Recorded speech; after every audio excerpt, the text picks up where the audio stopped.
मिरी आलेली आहे। हा गुच्छा आपल्याला पाहायला मिळतो इथे। हा पाहू शकता इथे।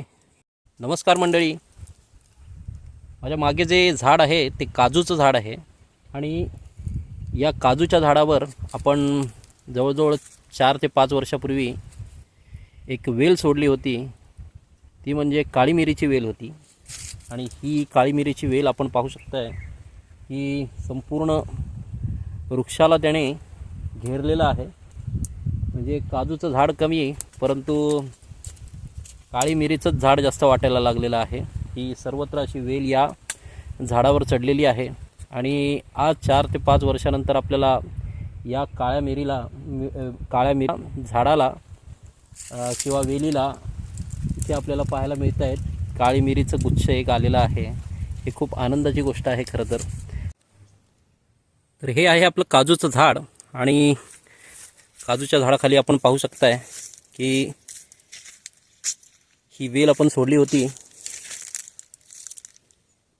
काळ्या मिरीची आणि आता ही आपण पाहतोय काळ्या मिरीला मिरी आलेली आहे।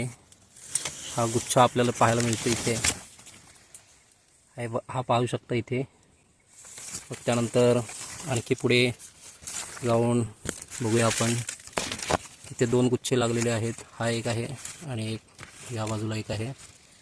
अशा प्रकारे फळ यायला सुरुवात झालेली आहे। तर ही अशी काळी मिरीची वेल आपण काजूच्या झाडावर सोडली होती। हे जे झाड आहे ते जांभळाचं झाड आहे। तर जांभळाच्या झाडाच्या खालीच मी उभा आहे आणि एक येथे देखील 3-4 वर्षापूर्वी आपण काळी मिरीची वेल सोडली होती। आता ही पाहू शकतो आपण वरपर्यंत गेलेली आहे आणि बऱ्याच ठिकाणी याला देखील फळं लागलेली आहेत। म्हणजे जवळजवळ एक 4 ते 5 वर्षानंतर ही जी वेल आहे या वेलीला आपली काळी मिरी लागलेली आहे आणि चांगल्या प्रकारे आता याचं उत्पन्न यायला सुरुवात होणार आहे। इथे आपण पाहायला मिळते आपल्याला, मी व्हिडिओ पुन्हा एकदा दाखवतो तुम्हाला। पाहू शकता इथे, त्यानंतर वरच्या बाजूला देखील बऱ्याच ठिकाणी आलेले आहे।